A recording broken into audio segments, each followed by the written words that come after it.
En dépit des bouleversements intervenus, nos relations se sont densifiées et diversifiées avec des succès et des réalisations dans les domaines stratégiques comme les infrastructures, l'agriculture, la santé, l'enseignement supérieur et la recherche scientifique, la géologie et les mines, ainsi que la défense et la sécurité. Malgré la situation géopolitique et la conjoncture mondiale, il est évident, et cela est bien un constat, que le peuple malien est fortement mobilisé aux côtés des autorités de la transition, dont l'objectif est de construire et de consolider dans la durée un partenariat stratégique gagnant-gagnant entre le Mali et la Fédération de Russie pour le bonheur de nos deux peuples. Un tel partenariat est d'autant plus indispensable que la Russie a su prouver dans les moments difficiles son statut de partenaire traditionnel du Mali, tant par sa fiabilité que par son dynamisme dans l'accompagnement de notre pays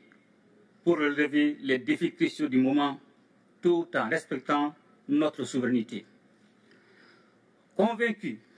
que la restauration de la paix, de la stabilité et de la sécurité est la pierre angulaire de tout développement, nous avons décidé d'assumer pleinement notre responsabilité première,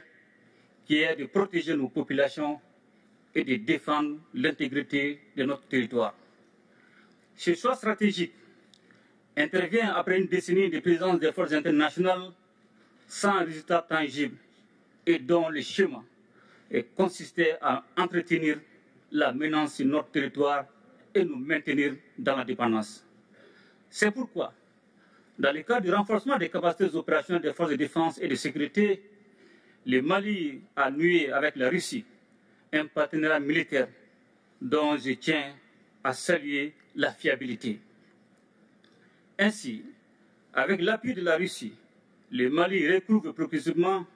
sa pleine souveraineté sur l'ensemble de son territoire et nos forces de défense et de sécurité opèrent en toute autonomie et en toute liberté d'action. Les forces maliennes sont désormais dans une dynamique offensive, reprenant du terrain et réduisant de façon significative les attaques ciblant les camps militaires et les civils,